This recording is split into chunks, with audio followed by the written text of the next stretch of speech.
વારે વારે loan reject થાય છે. હોઈ શકે છે કે તમારો સિબિલ સ્કોર ખરાબ હોય. ટાઈમસર હપ્તા ના ભરવાથી તમારો સિબિલ સ્કોર ઇફેક્ટ થાય છે. એના કારણેથી ભવિષ્યમાં હોમ લોન કે પછી બિઝનેસ લોન મળી શકતી નથી. તો આપણે સિબિલ સ્કોર સુધારવા માટે શું કરવું જોઈએ? એવા 5 રૂલ્સ તમને બતાવીશ, જે તમે ફોલો કરશો ને તો તમારો સિબિલ સ્કોર 600થી 750 સુધી પહોંચી જશે. પહેલી વસ્તુ તો જ્યારે પણ તમારો સિબિલ ખરાબ છે, જે તે પરિસ્થિતિ તમારી જે હતી એમાંથી પહેલાં તમે બહાર આવી ગયા છો, પછી જ તમે સુધારી શકશો તમારો સિબિલ સ્કોર. સમજી લો કે જે પણ રીપેમેન્ટ કરવાના તમારા હતા બાકી, બધા જ કમ્પ્લીટ કરી દીધા છે.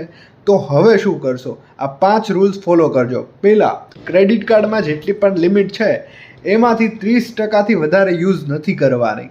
ફોર એક્ઝામ્પલ, 1 લાખની લિમિટ છે તો તમારે મેક્સિમમ 30,000 રૂપિયાનું ક્રેડિટ કાર્ડમાંથી યુઝ કરવાનું છે. જો એનાથી વધારે કરશો તો તમારો સિબિલ સ્કોર ઇફેક્ટેડ થશે.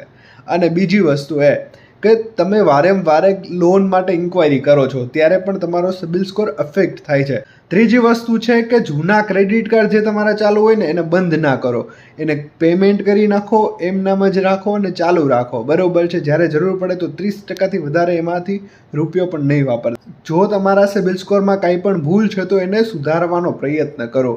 અને મેઇન વસ્તુ એ છે કે EMI અને ક્રેડિટ કાર્ડ બિલ ટાઈમસર ભરો. જો તમને આવી ઇન્ફોર્મેશન સારી લાગી હોય તો મને ફોલો કરવાનું ભૂલતા નહીં. તમારો સિબિલ સ્કોર કેટલો છે મને કોમેન્ટ કરીને કહેજો.